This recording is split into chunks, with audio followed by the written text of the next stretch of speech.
लोगों को लगता है ना कि तमिलनाडु वाले केसेज में है, बार बार वो तेजस्वी यादव को टारगेट करते हैं, तो लोगों को लगता है कि तेजस्वी यादव ने मनीष कश्यप के साथ ऐसा किया है। तो हम बार बार इस चीज को इस कोर्ट परिसर में आते हैं, उनके जो संगी साथी हैं, जो टीम मेंबर्स है, जो उनको कहते हैं, वही लोग आज सबसे बड़े जिम्मेदार है उनको जेल भिजवाने में।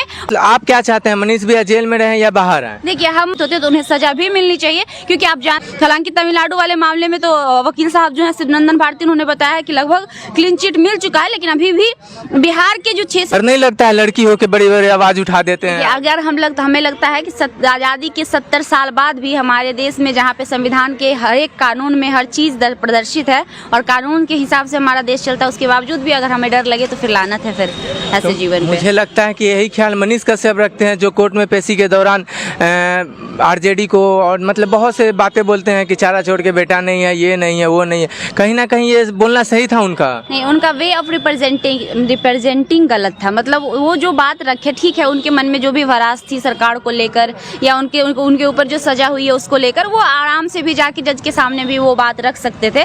ऐसे में क्या होता है ना, भगदड़ का माहौल उत्पन्न हो जाता है, लोगों में बहुत सारा आक्रोश उत्पन्न हो जाता है। हो सकता है कि उस जगह लोग आक्रोशित होकर कुछ और भी कर सकते थे। तो अगर हम इस तरह की चीजें, जब सिचुएशन हमारे साथ हो, तो उसके लिए भी हमारे संविधान में नियम और कानून है। उनको जज के पास ही ले जाया जा रहा था, ऐसा तो नहीं है कि उनको अंदर जेल में पकड़ के जबरदस्ती ले जाया जा रहा था, उनको तो खुद पेशी के लिए ले जाया जा रहा था। तो वो जो बात वो बाहर बोल के गए, वो बात अगर वो शालीनता से जज के पास रखते तो उनकी बात सुनी भी जाती और अच्छे से उस पर कार्रवाई भी की जाती। आपने जो बोला कि भगदड़ हो जाता, भगदड़ का ही तो मामला चल रहा है कि वो तमिलनाडु में कोई वीडियो था कि वहाँ पे अफवाह फैलाए थे, तो वही तो ये क्या सही है? सही में मनीष कश्यप ने ऐसा किया था? कोई वीडियो है? बिल्कुल, वीडियो तो प्रमाणित हो चुका है ना, उनके ट्विटर हैंडल से जो शेयर हुआ था, और जो लड़का फेक वीडियो बनाया था वो लड़का भी गिरफ्तार हुआ था। हाल ही में वो जेल से छूटकर बाहर भी आया है और उस लड़के ने एक्सेप्ट भी किया था कि हाँ, हमने वो स्क्रिप्टेड वीडियो बनाया था। तो मतलब कहीं ना कहीं वो फेक था। हाँ, और जिसमें मनीष नाम का लड़का है, इसका प्रमाण है, प्रूफ आप चाहेंगे तो हम प्रूफ भी आपको प्रोवाइड कर सकते हैं। अनिल कुमार का एक नाम का एक लड़का था जिसने एक्सेप्ट भी किया कि हमने ही वो वीडियो बनाया था और उसमें पहचान भी किया गया,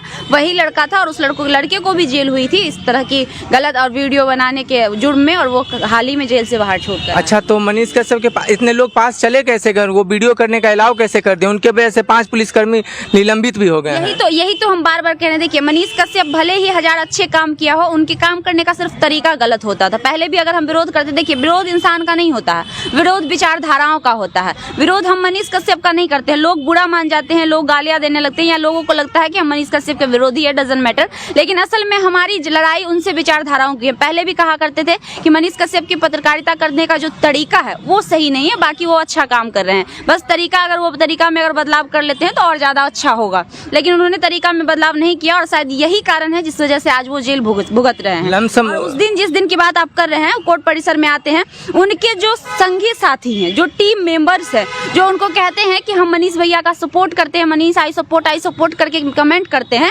वही लोग आज सबसे बड़े जिम्मेदार है उनको जेल भिजवाने में। और आगे अगर वो लंबा जाते हैं, क्योंकि फिर से उनके ऊपर एक और FIR, जहां तक हमें पता जानकारी मिली है, एक और FIR अफवाह फैलाने के जुर्म में लगने वाली है। तो आज कहीं ना कहीं वो सारे लोग जो कैमरा लेकर प्रोवोक कर रहे थे कि हाँ मनीष भैया आप अच्छा बोल रहे हैं, बोलिए, वीडियो करके उन्हें उत्तेजित करने का काम कर रहे थे, वो सभी जिम्मेदार है। हो सकता है तो उन सभी कैमरा यूज कर रहे थे, जो वहाँ माइक लेके पहुंचे हुए थे, उन पर भी कार्रवाई होने की चांसेस है। माइक नहीं थी, ऐसे ही वीडियो हुई बोला था, और माइक के साथ भी उन्होंने बोला था। 5-6 माइक था, उस वीडियो को डिलीट कर दिया गया है, लेकिन हमारे पास शायद वो फुटेज कुछ होगा। हमने फर्स्ट डे देखा था 5-6 माइक के साथ बाहर, गेट के बाहर जब थे तो उनका वाइट लिया गया था, और अंदर में जब वो जा रहे थे, इससे बैल्कनी टाइप से कुछ जो जगह था, वहाँ पे अंदर में उन्होंने कैमरा निकाल के उनका वीडियो किया था। इसका मतलब आप क्या चाहते हैं, मनीष भैया जेल में रहें या बाहर आए? देखिए, हम मनीष कश्यप हमारा कोई पर्सनल दुश्मन है नहीं कि हम चाहेंगे जेल में रहे।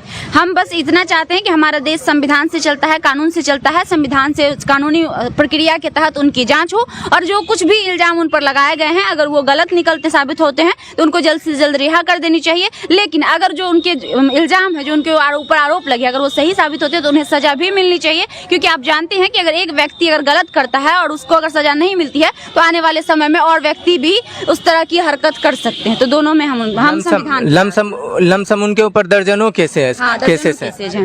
और लोगों को लगता है ना कि तमिलनाडु वाले केसेज में है, बार बार वो तेजस्वी यादव को टारगेट करते हैं, तो लोगों को लगता है कि तेजस्वी यादव ने मनीष कश्यप के साथ ऐसा किया है। तो हम बार बार इस चीज को इसलिए क्लियर करते हैं कि मनीष कश्यप के ऊपर सबसे बड़ा 2 केस है। एक केस जो है SBI के ऑफिस में घुसकर उसके मैनेजर के साथ बदतमीजी बदतमीजी करने वाला केस है जो वहाँ के मैनेजर ने लगाया है। और दूसरा केस वहीं के बीजेपी विधायक है जो रंगदारी का लगाए थे। जब वो 2020 में चुनाव लड़ रहे थे उस समय उसने रंगदारी का चार्ज लगाया था, बोला था कि हमसे वसूली किया गया था बंदूक के नोक पर। तो ये दोनों सबसे बड़ा केस है जिस केस में कुर्की जब्ती भी हुई थी। 2 साल से बेल टूटी थी, ना वो कोर्ट जा रहे थे ना ही वो उस केस को संज्ञान में ले रहे थे। जब लगातार 2 साल से बेल टूटी हुई, ऐसा होता है केस, जो भी लोग अगर वकालत थोड़ा बहुत जानते होंगे वो इस चीज को समझेंगे कि जब किसी केस में एक बार इंसान पकड़ा जाता है ना तो उसके पिछले जितने केसेज होते हैं सब केस उसका उस जगह पे आ जाता है और सारे केसेज में फिर उसे बेल लेने होते हैं। हालांकि तमिलनाडु वाले मामले में तो वकील साहब जो है शिवनंदन भारती, उन्होंने बताया कि लगभग क्लीन चिट मिल चुका है, लेकिन अभी भी बिहार के जो 6 से 7 केस है वो उन पे है ही और उस पे कार्रवाई चल रही है, उन पे जांच चल रही है। और अगर वो सही पाया जाता है तो दोषी हुए तो सजा होगी और अगर वो सही नहीं पाया जाता तो उन्हें बेल हो जाना चाहिए।